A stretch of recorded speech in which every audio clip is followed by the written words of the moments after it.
बच्चों को पढ़ाना कैसे है, ये भी एक साइंस है। कुछ वालिदैन जो ज़रा फाइनेंशियली तौर पे स्ट्रांग होते हैं वो बच्चे के लिए स्पेशल ट्यूटर का बंदोबस्त कर लेते हैं। अब ट्यूटर अच्छा मिलता है कि नहीं मिलता, ये भी एक साइंस है। जिन लोगों के बच्चे अकेडमीज़ में जाते हैं, ज़रा बड़े बच्चे हैं, तो अकेडमी के पॉइंट ऑफ व्यू से कौन सी अकेडमी कितनी अच्छी है, लेकिन वहाँ फिर आपको माहौल का भी ख्याल रखना पड़ता है। जाता तो अच्छी अकेडमी में है, जाता किसके साथ है, वहाँ पे और कौन कौन से बच्चे होते हैं, वहाँ पे और कौन से लोग होते हैं, किसके साथ इसकी वहाँ पे इंटरेक्शन होती है, ये एक और टेंशन है। और फिर आप किसी नए टीचर को घर पे बुला लेते हैं तो वो भी एक बहुत मुश्किल फेज़ होता है कि आप को आइडिया लगाना कि यार ये नया टीचर, मेरा बच्चा इसके साथ कंफर्टेबल है भी कि नहीं। बाज़ का टीचर अच्छा होता है लेकिन आपका बच्चा कंफर्टेबल नहीं होता, तो आपने बहुत सारी चीज़ों का ख्याल रखना होता है। लेकिन मेजॉरिटी जो हमारे पेरेंट्स हैं वो बच्चों को घर में खुद पढ़ाते हैं, छोटे बच्चों को खासकर। अच्छा है, बहुत अच्छा है अगर शुरू में आप अपने बच्चे को खुद से पढ़ने की, खुद से समझने की, खुद से सवाल करने की आदत डेवलप कर दें। यकीन करें उस बच्चे को ना ट्यूशन की ज़रूरत होगी ना किसी की हेल्प की ज़रूरत होगी, बल्कि आगे चल के वो अपने सारी चीज़ों को खुद परफॉर्म कर लेगा। आपने देखा जो बच्चे स्कूल कॉलेज में फर्स्ट आते हैं, बहुत कम उनमें से ऐसे बच्चे होते हैं जिन्होंने ट्यूशन ली होती है, जिन्होंने एकेडमी में जाके पढ़ा होता है।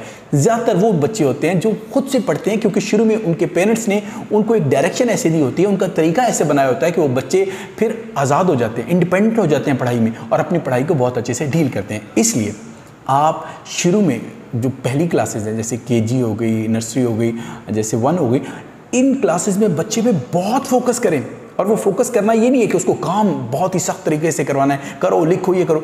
आपने उसको कंसेप्चुअली उसका कंसेप्ट बहुत क्लियर करना है, चीज़ों को सवाल करना, उसको बहुत अच्छे से समझाना है और फिर उस सवाल का बहुत अच्छे से जवाब देना है। और ख़ासकर जब उसका लिखना है, जैसे शुरू में वो काउंटिंग करता है, शुरू में वो ABC करता है, तो ये जो लिखना है इसकी राइटिंग जो है, इस हवाले से आपने बहुत कॉन्शियस होकर इस पर काम करवाना है। अगर आपने पहली 3-4 क्लासेस के अंदर कंसेप्चुअली बच्चे को स्ट्रॉन्ग बना दिया, बच्चे को सवाल करना सिखा दिया, बच्चे को अच्छे से जवाब देना सिखा दिया और बच्चे को आसानी से समझना सिखा दिया, तो यकीन करें वो बच्चा बहुत आगे जाएगा, क्योंकि अब वो चीज़ों को खुद समझता है, खुद पिक करता है और अपनी ही रफ्तार से बढ़ता है। लेकिन अगर आपने कहा कि भाई ये होमवर्क आपको मिला है, ये तो आपने करना है, आपको समझ आ रही है कि नहीं आ रही, ये टेस्ट होना है क्यों नहीं आ रहा, उस पर आप उसको सज़ा देंगे, उसको पनिश करेंगे और फिर आप वो बच्चा किसी ना किसी तरह उसको रट्टा लगा के किसी और तरीके से उसको डील कर ही लेगा, लेकिन अल्टीमेटली इसका आपको बहुत नुकसान होगा, क्योंकि फिर आपको हमेशा बच्चे पे मेहनत करनी पड़ेगी, उसके कंसेप्ट क्लियर नहीं होंगे,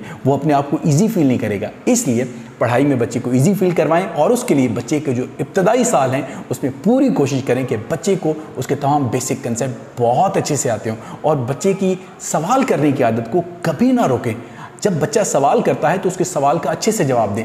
जो बच्चा जितने ज़्यादा सवाल करेगा, यकीन करें उसके आगे बढ़ने के चांसेस उतने ज़्यादा होते हैं, क्योंकि जो सवाल करता है वो सीखता है, जो सवाल नहीं करता वो अपने आप को रोके रखता है और जो रोके रखता है वो आगे कहाँ बढ़ेगा, वो आगे नहीं बढ़ेगा। आई होप आप इस मामले में बहुत सोच समझ के फैसला करेंगे। और दोस्तों अब एक और बहुत बुनियादी चीज़, हम बच्चों से चाहते हैं कि बच्चे सच बोलें, बच्चे सफाई इख्तियार करें। ये दोनों बहुत इंपॉर्टेंट चीज़ें हैं। बच्चों को साफ़ सुथरा भी होना चाहिए और बच्चों को सच भी बोलना चाहिए, वादे का पाबंद होना चाहिए।